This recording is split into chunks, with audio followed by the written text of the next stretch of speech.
Antonio Pelleteri, World Junior Welterweight Champion. Inducted into the Boxing Hall of Fame, 1992. He was born November 11, 1917 in Garfield, New Jersey. He died Tuesday, December 10, 1991. He's 74 years of age at the time of his death, and he resided in Clifton, New Jersey. And he would die of kidney failure. His name was Tippy Larkin. I'm Scrapbook Boxing, and I would like to get into Tippy Larkin's career right here with you on the Museum of the Forgotten Fisticuffs series. Now, Tippy Larkin fought 153 times in a 20-year fight career from 1935 to 1952. Larkin fought 19 main event headliners in New York's Madison Square Garden, right behind lightweight champion Bo Jack, who fought 21 main event bouts, the most main event bouts in Garden history. Now, Tippy Larkin had total bouts of 153 fights, 136 wins. He knocked out 59 of his opponents. He had 15 losses, 1 no contest, and 1 draw. He fought future welterweight champion Freddie Ray Cochrane 5 times, and top 10 rated lightweight contender Willie Joyce 3 times. Larkin would face Eddie Zivic. He was one of 5 brothers. The most notable Zivic was Fritzy Zivic, who wound up becoming a welterweight champion in 1940 when he knocked out Henry Armstrong. He actually knocked out Armstrong in 41, but in 1940 he took Henry Armstrong's crown away from him in 15 brutal rounds. Now, Eddie Zivic had a fighting career record coming into that bout of 39, 26, and 7. Well-experienced fighter. But Tippy Larkin was a very good fighter himself. He would face Billy Graham. Now, Billy Graham was a welterweight and middleweight contender. As a matter of fact, Billy Graham was a middleweight champion for about 10 minutes. He faced Joey Giardello from Philadelphia. And they given Billy Graham the verdict. But 10 minutes later, after deliberation on the cards, they reversed the decision back to Joey Giardello. So Joey Giardello would defend his middleweight crown. And that would be the closest opportunity that Billy Graham would have of becoming the middleweight champion. Graham was also in there with Kid Gavilan and many others. But he had a fighting career record coming into that Tippy Larkin fight of 62-6 with 21 knockouts. Larkin would win on a unanimous decision. Now, Tippy Larkin also faced Charlie Burns, who was in there with everyone. Burns was in there with Ray Robinson and many others. And he had a fighting career record coming in at 38, 26, and 17. Tippy Larkin would face Al Barmy Davis. He was a number runner, worked for the mob. Short, stocky, Jewish fighter. But he could fight. He would face Jackie Kid Bird, former champion. He would face Maxie Fisher. Fought Maxie Fisher twice. Johnny Mason. Lou Macy. Ruby Kessler. Fought him twice. Charlie Fusari. Charlie Fusari was from New Jersey.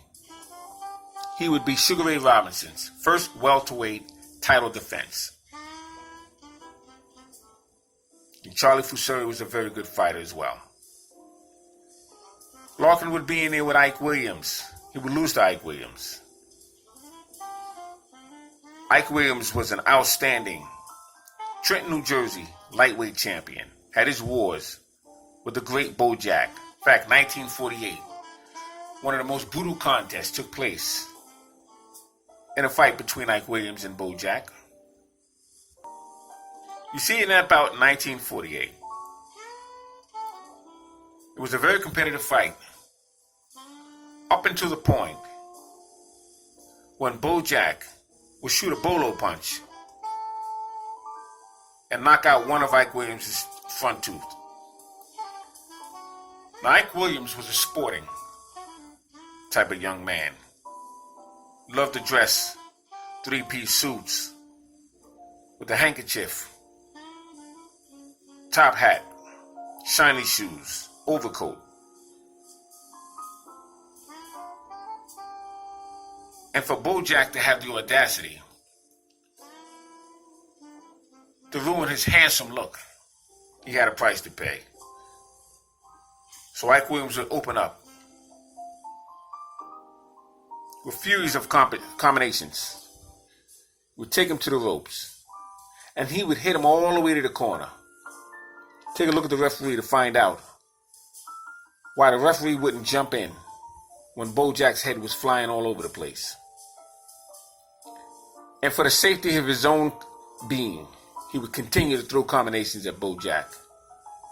The only thing that was holding up Bojack was the force of Ike Williams' punches and the fact that his arms was hooked across the ropes. That would be some fight. They would have at least 3 or 4 fights series. In fact, their last fight was in 1955. But Ike Williams was some fighter. Look up Ike Williams. They called him Slug Williams because he could punch. Now, Tippy Larkin would lose to Ike Williams. But as I stated, Ike Williams was a phenomenal fighter. Now, between 1938 and 1941, Tippy Larkin would face fighters such as Charlie Bamney. He had a fighting career record coming in at 50-10-8. Nick Moran, Ali Stoltz was from New Jersey. He had a fighting career record coming in at 53-7-2. They fought at Madison Square Garden. It would end in a technical knockout. Julio Gonzalez, Freddie Red Cock Crane. Now, as I said, he fought Freddie Red Cock Crane 5 times. He would face Bobby Ruffin. Bobby Ruffin was 23 years of age. Fought him twice. But January 14th, 1944, Bobby Ruffin would come in with a career record of 62, 18, 11, and 14 knockouts. It would wind up becoming a 12-round draw. He would face Freddie Archer, June 16th, 1941, and November 16th, 1942. 1 win and 1 technical knockout. He would face 28-year-old Willie Joyce, August 3rd, 1945, and April 29th, 1946. Fought him at New York's Madison Square Garden and at the Boston Garden. And he won both times, unanimous decision. He would face 21-year-old Lulu Castillo, February 9th, 1944. And he had a fighting career record coming in 81-8-6 with 17 knockouts. He would face 21-year-old Bojack, December 18th, 1942. Jack had a fighting career record coming into that fight at 49-6-2. He would have 30 knockouts. Fought him at Madison Square Garden. He would lose to Bojack. He'd be stopped in 3 rounds. He would face 33-year-old Hammerin' Henry Armstrong, March 8th, 1943. Now, Armstrong had a fighting career record coming into that fight at 126, 17-7, with 84 knockouts. He would lose to Armstrong in 2 rounds. Tommy Spingal, very good club fighter, he was. Faced him December 16th, 1941. Spingal had a fighting career record coming in at 76-41-9. Fought him at Grotto's Auditorium, and he would defeat him. Chester Rico, 24-year-old. They fought June 3rd, 1942. And he had a fighting career record coming in 30 with 3 and 8 knockouts. Leo Roddick, 28-year-old, fought him June 3rd, 1942.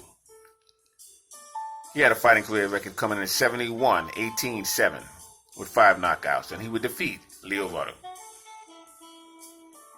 He would also face Lou Jenkins. Lou Jenkins was a former lightweight champion who took his crown away from Lou Ambers. Ambers took the title from Henry Armstrong.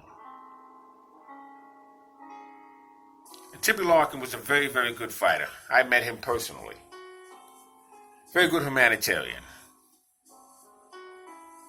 This young man could fight. He shared a lot of great stories with me. Told me about some of the old fighters of his time. Told me about his personal life. Told me about how life was coming up in his time. And most importantly, he explained to me about the fighters currently at the time that I spoke with him. And he helped me to understand not only nature of man, but nature of the game, the business. Very good person was Tippy Larkin. Most importantly, in the sake of this conversation, an outstanding fighter. I'm going to show you a few more of his opponents. Now this is Freddie Red Cochrane. He faced Tippy Larkin 5 times. Red Cochrane wound up becoming a welterweight champion. He was from Newark, New Jersey. And Tippy Larkin told me a lot about him. He was an Irish fella who basically fell into boxing at the right time of his career. Newark's Freddie Red Cochrane. Chicago's Leo Roddick. He faced Tippy Larkin. And at the time he faced Tippy Larkin, he was 28 years of age. He faced him June 3rd, 1942. Now you had the war. World War II. And they were trying to get as much money as they could before the war. So you had many fighters getting these last minute fights. And Roddick had a fighting career record coming into that bout, 71-18-7. He had 5 knockouts. But you also had a young man by the name of Lenny Boom Boom Mancini. Supposed to be facing Sammy Angot.